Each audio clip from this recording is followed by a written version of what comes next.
বাবার মৃত্যুর পর ছেলে তার মাকে বৃদ্ধাশ্রমে রেখে এলো। মাসে একবার কি দুবার গিয়ে তাকে দেখে আসতো।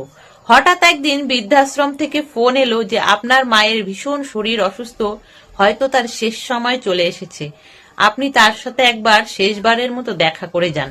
ছেলে তাড়াতাড়ি বেরিয়ে পড়লো বৃদ্ধাশ্রমের উদ্দেশ্যে। সেখানে গিয়ে দেখলেন তার মা সত্যিই ভীষণ অসুস্থ, শুয়ে আছেন।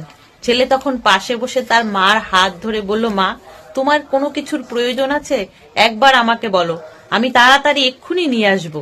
মা তখন বলল, না বাবা, আমার কোনো কিছুরই প্রয়োজন নেই, কিন্তু আমি তোমাকে কিছু কথা বলতে চাই, এগুলো তুমি ভালো করে মনে রেখো, আর মনে যদি নাও রাখতে পারো তুমি তোমার খাতায় লিখে রেখো।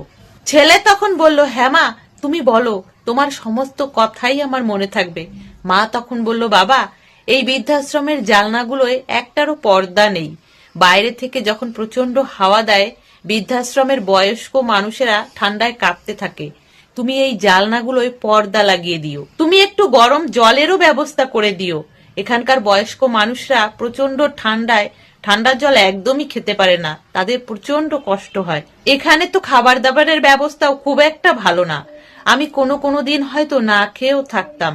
তুমি একটু এই বিষয়টা দেখো, যেন কেউ না খেয়ে থাকে, খাবার দাবারের ভালো ব্যবস্থা তুমি করে দিও। ছেলে তো এই কথা শুনে অবাক হয়ে গেল। তিনি তখন তার মাকে বলল, মা, আমি তো মাসে এক দুবার এসে তোমার সাথে দেখা করেই যেতাম, তুমি এই বিষয়গুলো তো আমাকে আগে জানাওনি, এখানে যে তোমার এত কষ্ট হয়। মা তখন বলল, বাবা, আমি তো এখানে থাকতে থাকতে দুঃখ, কষ্ট, যন্ত্রণা সমস্ত কিছুই সহ্য করে নিয়েছি, কিন্তু তোমাকে যখন তোমার সন্তানেরা এখানে রেখে যাবে, তখন তো এত কষ্ট তুমি সহ্য করতে পারবে না।